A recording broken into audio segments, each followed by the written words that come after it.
in 1995 during a Super Bowl commercial. There was a commercial that aired, and it was set back in the ancient times. And the scene portrayed showed two battle lines drawn ready for war. The soldiers, with shields, spears, helmets, and swords, were taunting one another. Suddenly, a gigantic soldier walked out from one side of the battle lines and issued a challenge to the other side. After the challenge had been given, a small boy in a sheep's skin and armed with a sling stepped forward from the other side. Without ever saying who the characters were in the commercial continued. The small boy ran forward and fired his rock at this gigantic soldier, striking him in the head and sending him to the ground. The small boy ran over to the fallen gigantic soldier and retrieved his rock. He turned the rock over and in his hand and looked at it, and the inscription on the rock showed a large W. The W stood for Wilson Sporting Goods. At that moment, the narrator spoke and said, "The right equipment makes all the difference." This commercial only works if you know the story. In 1995, even people who may not have grown up in church or even believed in God, for the most part, have heard or had heard of David and Goliath. Now, I'm not saying that in 2024, that a non-church goer or a non-Christian hasn't heard of David and Goliath, but the characters in the Bible 30 years ago, people knew them, even if they didn't come to church. There's a lot more pushback nowadays when it comes to America and religion and faith. We aren't that far removed, believe it or not, where in schools they actually used to teach gun safety, prayer, and how to honor the flag. Hollywood's the same way. You go back and look at the movies that were made in the 50s, 60s, and 70s that were biblically based, and there were quite a few of them. You move forward into the 80s, 90s, and early 2000s, and they still made them, but not at the same rate. The last big commercial, big budget release that was biblically based was in 2014, which was the movie Noah. Now, don't get me wrong, biblical movies are still being made, but more from smaller movie studios nowadays, independents. Whether it's a commercial or a movie, though, each one is based on characters and stories. The Old Testament is loaded with well-known characters and stories, other than David and Goliath. You had Adam and Eve in the garden. You had Daniel in the lion's den. You had Jonah and the big fish, Job's trials, and Moses crossing the Red Sea, just to name a few. These are truly great stories, but there are actually tons of lesser-known stories as well in the Old Testament. Some interesting and some just downright strange. We have Abraham arguing with God about how many righteous people in Sodom it would take to spare the city. There's Balaam's donkey speaking to him and Balaam answering back. There's a grotesque event like the account of the Levite in Judges who cut up and raped and murdered his concubine into 12 parts and sent one part to each tribe of Israel to call them to war. Narratives, which is stories, make up nearly half of the Old Testament. The following books contain a large chunk of narrative: Genesis, Exodus, Numbers, Judges, Joshua, Ruth, 1st and 2nd Samuel, 1st and 2nd Kings, 1st and 2nd Chronicles, Ezra, Nehemiah, Daniel, Jonah, and Haggai. Other books have narratives spread throughout as well, but these are the primary ones. Narrative is a literary form characterized by sequential time, action, and involving plot, setting, and characters. It is the story form of literature. We will use narrative and story interchangeable tonight to refer to the genre of this type of literature. The meaning of a narrative derives primarily from the actions of its characters. Rather than telling us how to live or how not to live, the narrative shows us how to live or not to live by the actions of the characters in the Old Testament. Rather than telling us to trust God and live by faith, Genesis presents us with the story of Abraham. We have to also remember that God is one of the central characters in the Old Testament narrative. We learn about him by studying his actions and dialogue in the narratives. Literature is much more than just history. The Old Testament is much more than just the history of Israel. God uses these stories to teach us theology. However, this theological history comes in narrative form. Narrator is also a synonym for author. God could have made everything just essays and laws. I'm glad he didn't, because narratives are interesting both to children and to adults. Narratives pull us into the action of the story. Narratives usually depict real life and are easy to relate to. Narratives can portray the ambiguities and complexities of life. Narratives are easy to remember. God includes himself as one of the characters in the narrative. Narratives are holistic. We see characters struggle, but often there is always a resolution. Narratives relate short incidents and events to the big overall story. Are there negative aspects or limitations to narratives? Well, sometimes they are. And if you aren't paying attention, though, you'll miss the whole point of the story. You may also assume that since it's narrative, it only deals with history and not theology. The pros definitely outweigh the cons, though. God chose narrative as a major way to communicate his big story to us precisely because the biblical narrative engages us in such a powerful way. They challenge us, they interest us, they rebuke us, they puzzle us, and they entertain us. They stick in our memory. They make us think and they make us reflect. They teach us about God and his plan for his people. We learn about good people, bad people, faithful people, and disobedient people. The narrators of the Bible write with skill and power. Sometimes there is a clear meaning, and sometimes the meaning is not always as obvious. We have a substantial interpretive river to cross when it comes to the Old Testament narrative. Fundamental to interpreting Old Testament narrative correctly is reading the passage carefully. The Old Testament's writer's narrative can be subtle, but often they use sophisticated literature described to tell their story. Due to the Old Testament narratives usually being longer than the New Testament narratives, we had to dig a little deeper sometimes to get the information. We've probably all heard the phrase, anything worth having is often never easy to come by. We are human, and oftentimes we want things just laid out there for us. But at times when you're reading the Bible, you might have to become like Sherlock Holmes. Or you might have to be on one of them CSI teams at a crime scene. You have to look for repetition, comparison, contrast, movement from general to specific, and so on. Notice the small details and ask, why are they there? Because there's not one unimportant thing, one unimportant word in the Bible. Digging into the Bible can make us aware of the things that we might not always notice, and always pays off in the end. If you were to take a trip somewhere and you've never been there before, you would probably and hopefully do some research about the area you're planning to go to. It makes things a whole lot easier when you get there. It's hard to go from point A to point B if you have no direction and you've done no research.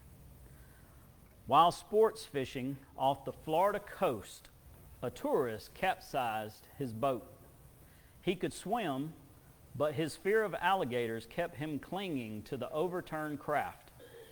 Spotting an old beachcomber standing on the shore, the tourist shouted, "Are there any gators in this water?" "No, there ain't been gators around here for years." Feeling safe, the tourist started swimming leisurely towards the shore. About halfway there, he asked the guy who was still standing on the shore watching him swim, "How'd y'all get rid of these gators?" "Oh, we didn't do anything. The sharks got them." If the tourist had done his homework, he would have known that information. When Ethan taught us about the Gospels a few weeks back, he spoke about the who, what, when, where, why, and how. These questions help get you started in your study of narrative. But we need to expand on this with additional elements, with the first one being plot. Exploring the plot is an expansion of what and how. Plot is the organization of the structure that ties the narrative together. The sequence of events, along with the rise and the fall of dramatic action, outlines the structure of the plot and moves the story forward. Plot is also the feature that ties individual episodes together into a larger, more coherent story. An example of this is the narrative about Abraham. We encounter numerous short episodes about his life. All these short episodes are part of a larger plot that deals with God's promise to Abraham and the fulfillment of that promise. Most narrative plots have three basic components. The story starts off with exposition, in which the basic setting is described and the main events begin. Next is the conflict. Often in the Old Testament, the central conflict is between God and his hard-headed people. The story next usually intensifies, rising to a climax, which is followed by the final element, plot resolution, where the conflict is finally resolved. Each piece of this is very important, and it's needed to complete the whole scenario so that nothing is missing. It's kind of like in math class when you think about it. You have the problem, followed by the process of working the problem, and then you have the answer. You have to have all three parts for it to work. The next element is setting. Setting deals with the questions of when and where. The writers of the Old Testament do not provide nearly the same amount of descriptive material about the setting as modern authors do today. The settings of the Old Testament are concrete places and scenes. In Pharaoh's magnificent court in Egypt, in the desert of Sinai, inside of a cave, on a trail in the mountains, or the threshing floor in the dark. Note any setting changes in the narrative. Note particularly when anyone leaves the promised land. Remember that this area of land was a special place to the Israelites in the Old Testament, for it was connected to their covenant relationship to God. The place setting is also important, especially since it can change several times in a story. In the Old Testament, leaving the land generally indicated a lack in the trust in God. In Ruth 1:1, it states, "In the days when judges ruled, there was a famine in the land. So a man from Bethlehem in Judah, together with his wife and 2 sons, went to live for a while in the country of Moab." If we look at it, the man from Bethlehem leaves the land to go to Moab. The name of the town Bethlehem means house of bread. There was a famine in the house of bread. Total disaster befalls this family in the next few verses. Is it because they left the land? Later in the story, Naomi and Ruth return to the land. Are there ensuing blessings related to their return? Probably so. There are just things that we have to be on the lookout for. The third element is characters. Characters are the answer to who, and they are critical to the narrative. They carry out the action and move the plot forward. True to life, characters are complex. Narrators do not always let us know what each character is thinking or feeling. Narrators oftentimes tease us, pulling us along slowly and revealing only critical pieces of information that keep us enthralled in the story as we read on. Let's look at the character of Uriah, who was the unfortunate husband of Bathsheba. In 2 Samuel 11, while Uriah is off fighting for his king, King David commits adultery with Uriah's wife, Bathsheba. After she becomes pregnant, David brings Uriah back from war, hoping that he will sleep with his wife and thus conclude that he is the father of the forthcoming child. This is way back before DNA could help you out. David's scheme, of course, does not work, and he's finally had Uriah killed. The central scene of the story, one you could say was the climax, is an encounter between David and Uriah, described in 2 Samuel chapter 11, verses 10 through 12. Uriah has refused to go home to see his wife, and that refusal is spoiling David's plan. Here's where we, the readers, have to look for more information. Does Uriah know about the affair? Would it really have been possible for David to keep this hush-hush? As we read back through the narrative, we realize there is a lot of people involved in this cover-up. Has a court insider leaked this scandal to Uriah, who undoubtedly knows many of the people in the court? In verse 10, David asks Uriah, "Why didn't you go home?"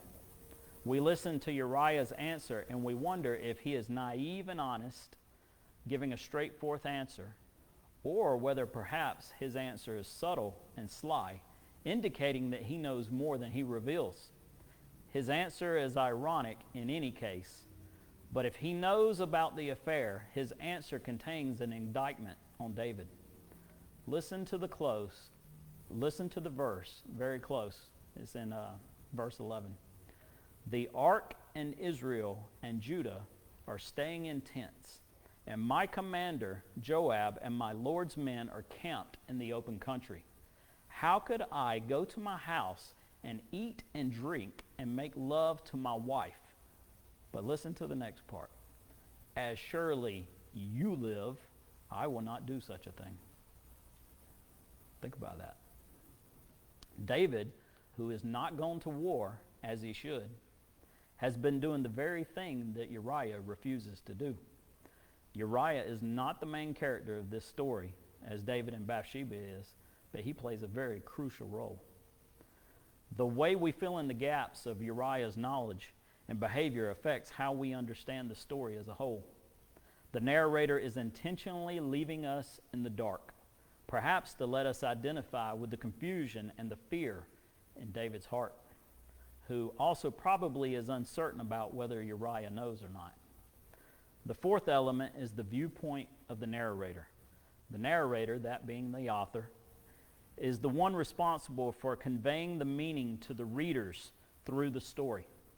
Sometimes the narrator expresses his view to us clearly by using summary statements and judgment statements. However, the narrator often stays maddeningly neutral. The meaning he conveys through the story is implicit meaning and not an explicit one. He does not come right out and tell us the meaning. Rather, he lets the characters and the actions speak for themselves. He expects the reader to be sophisticated enough to discern the good from the bad.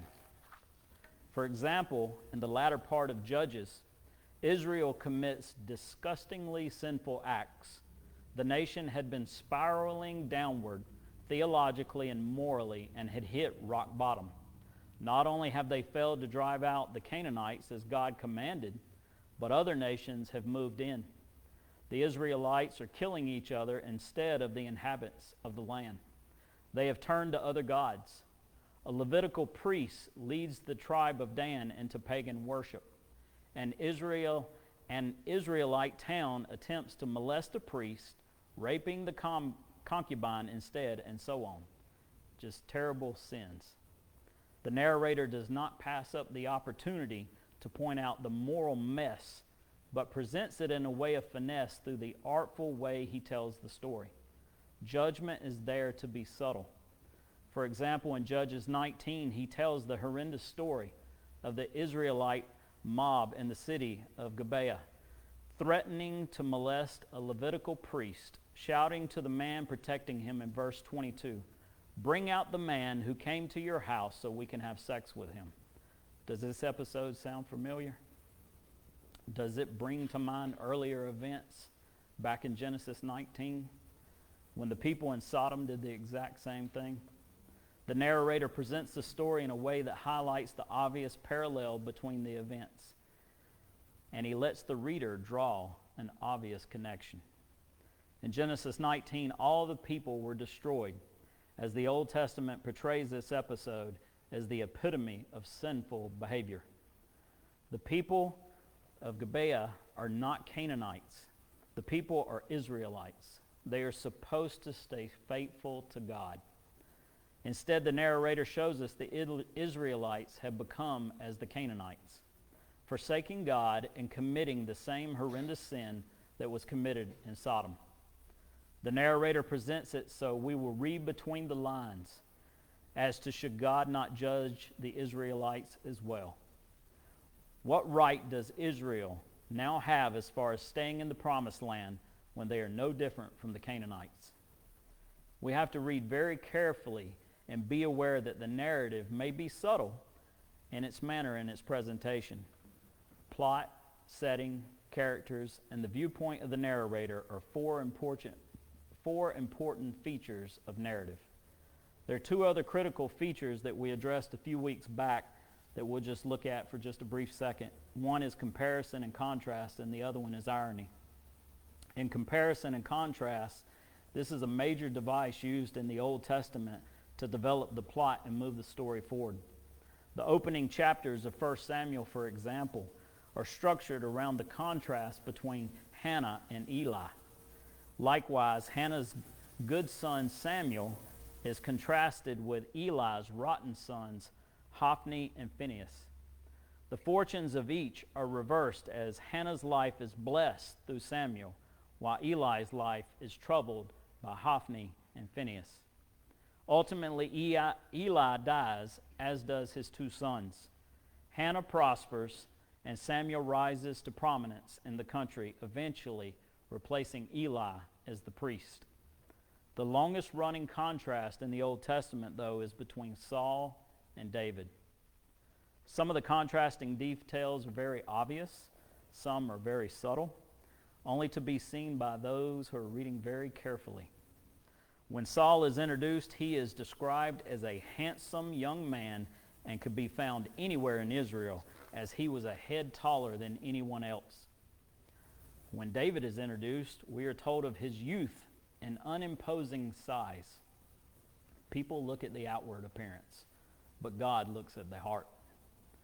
When Goliath challenged the Israelites, Saul was the obvious choice, being a foot taller than anyone else, and he was also the king. However big and tall Saul was, he hid in the tent as David attacked Goliath.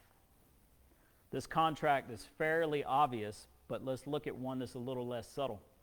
When we meet Saul, he is looking for his father's lost donkeys. It doesn't say who lost them, but since Saul was looking for them, there's a good chance that he's the one that lost them. The text stresses this event, providing numerous details of Saul looking for them up until the point of wanting to give up, but being convinced to continue to look for them by his servant. The servant tells him to travel to the next town and ask for Samuel, who is a man of God. When he comes upon him, he doesn't even recognize him as a man of God. The future king of Israel is introduced to us as a stumbling, bumbling lout, looking for his dad's lost donkeys and following the initiative of his servant. He doesn't really come across as bright and bold. When we meet David, though, the narrator stresses that David is keeping his father's sheep. This is mentioned at least 6 times. He defends his father's sheep from lions and bears. He doesn't lose sheep or wander around looking for lost donkeys. He explodes onto the scene, killing Goliath. David is everything that Saul is not, and the narrator stresses this. Saul runs from the giant as David runs to him. David, in essence, switches flocks, going from watching his father's sheep to God's sheep, regardless of the danger. Saul, by contrast, searches for lost donkeys, avoids responsibility, and runs from danger. Next to David, Saul is pathetic. The contrast between the two continues for many chapters, and much of 1 Samuel revolves around it. Irony is the literary term used to describe situations where literal or surface meaning of an event or episode is quite different. Indeed, sometimes opposite of the narrator's real intended meaning. This isn't done to hide the meaning, but present it more with force. It allows the narrator to sneak up on the reader and surprise them. The authors of the Old Testament love to use this technique to enhance their stories. An example of this is 1 Samuel 5 and 6. Without consulting God, the foolish, wicked sons of Eli, Hophni and Phinehas, carry the Ark of the Covenant into the battle as a good luck omen. The Philistines, however, defeat the Israelites and capture the Ark. They think they have not only defeated the Israelites, but they have also defeated the Israelites' God. They treat the Ark as an idol of a conquered nation and place it at the feet of their god, Dagon. This is a trick, however, as the idol of Dagon falls on its face each day before the ark in submission to the Lord. Eventually, his hands and his head are cut off. A plague of tumors break out in the Philistine city, and in terror they transfer the ark to another Philistine city. God strikes the city with a plague as well, throwing all of Philistine into a panic. The Philistines then give gold gifts to God to placate him and allow the Ark of the Covenant to return to Israel. On the surface, it looks like the Philistines won the war and claimed the Ark as a trophy. In reality, the Lord is invading Philistine. He destroys their god Dagon and moves throughout the city, smiting them as on a military campaign. At the end, they all pay tribute to God and return the ark. The two clods, Hophni and Phinehas, may have been defeated, but God wasn't, as he was victorious. And you can see how the irony is so rich there. Anytime we look at a small story, we always have to look at the overall big story. For instance, the smaller narrative of Numbers chapter 14 describes the rebellion of the Israelites and their refusal to go into the promised land and conquer it as God has commanded them through Moses. If we look back at the overall larger narrative, God promised the land to Abraham's descendants way back in Genesis 12. All throughout Genesis, this promise is repeated over and over again. Literary context is important. Placing the smaller narrative that we study into proper context within the overall story is crucial to understanding the message.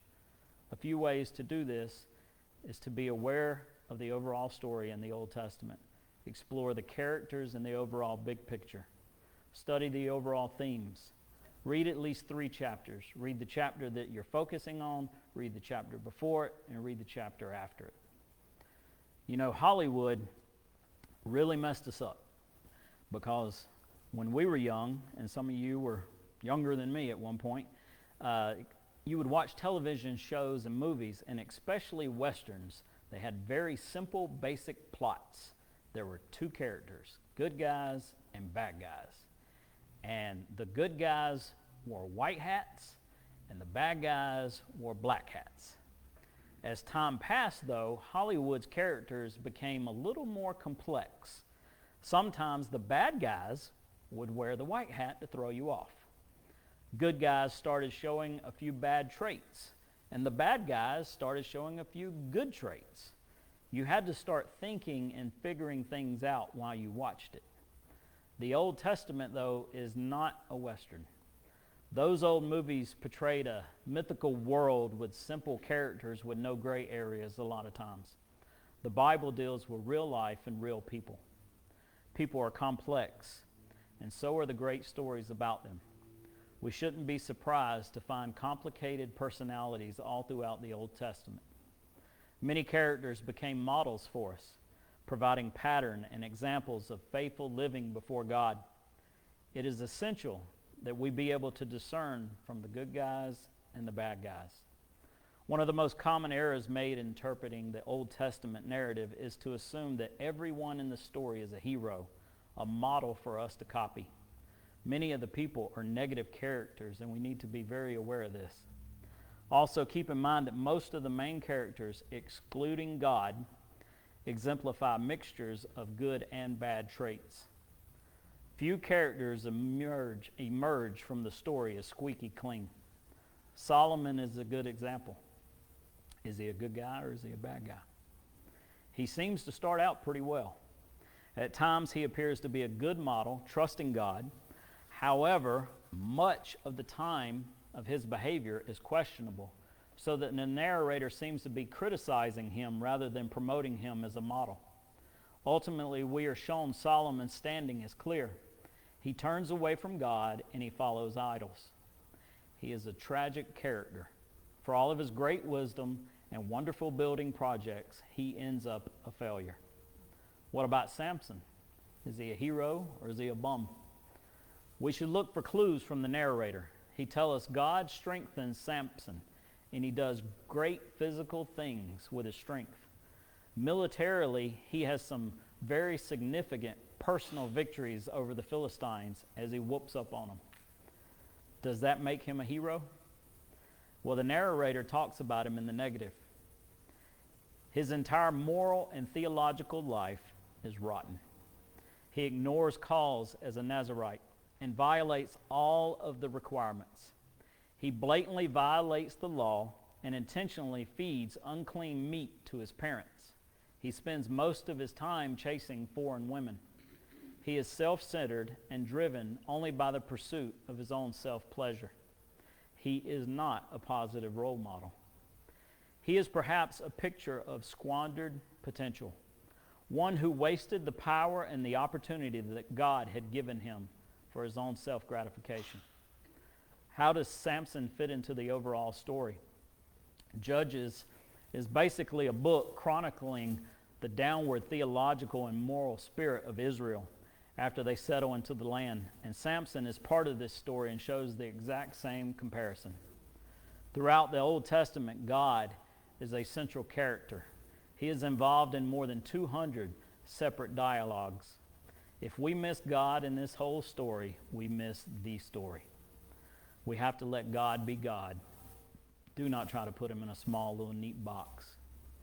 If we are not careful, God will become impersonal, distant abstraction for us, like the Force in the Star Wars movies.